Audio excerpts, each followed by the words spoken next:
दोस्तों, पिछले श्लोक में श्री कृष्ण अर्जुन को यह बता रहे थे कि मेरे और तेरे बहुत सारे जन्म हो चुके हैं। उसके बारे में तू नहीं जानता, परंतु मैं जानता हूँ।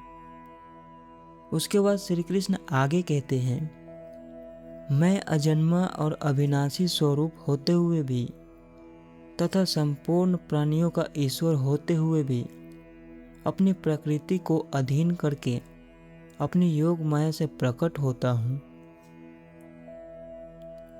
यानी यहाँ पर श्री कृष्ण ये कह रहे हैं कि मैं अजन्मा, अविनाशी और समस्त जीवों का ईश्वर हूँ, फिर भी मैं अपनी योग माया से अपनी प्रकृति को अधीन करके दिव्य रूप में प्रकट होता हूँ।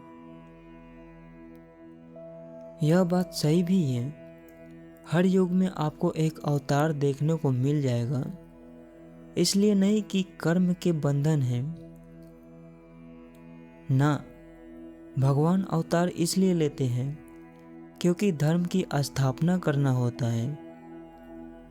जब भी अधर्म बढ़ने लगता है, पाप और अन्याय बढ़ने लगता है, तब तक भगवान धर्म की स्थापना के लिए एक नया अवतार लेते हैं। अब कुछ लोगों के मन में यह सवाल आया होगा कि श्री कृष्ण तो हमारे ही जैसे थे। तो इसका सही उत्तर ये है कि जैसे कोई राजा अपनी प्रजा के बीच आने के लिए वेश बदलता है, लेकिन राजा राजा ही रहता है, वैसे ही भगवान योग माया से मनुष्य रूप में आते हैं, पर वे ईश्वर ही रहते हैं।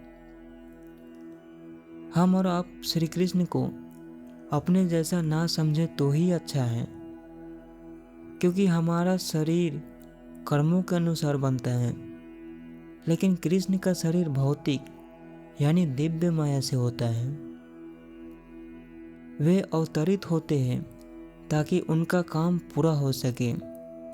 जब काम पूरा हो जाता है तो फिर वापस चले जाते हैं।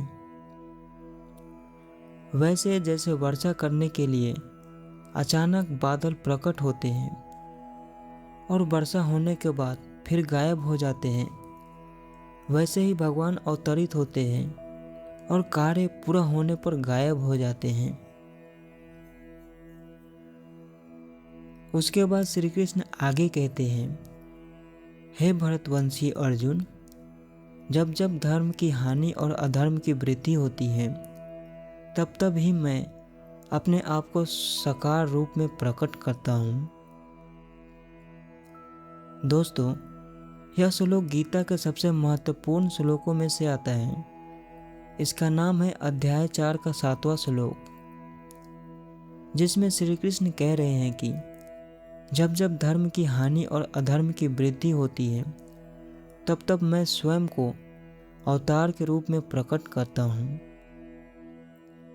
जब लोग धर्म, नैतिकता, कर्तव्य और सच्चाई का मार्ग छोड़ देते हैं और बुराई, पाप और करप्शन बहुत बढ़ जाती है, तब मैं दुष्टों के विनाश करने के लिए और धर्म की फिर से स्थापना करने के लिए स्वयं को इस दुनिया में प्रकट करता हूँ, ताकि सज्जन लोग हमेशा सुरक्षित रहें।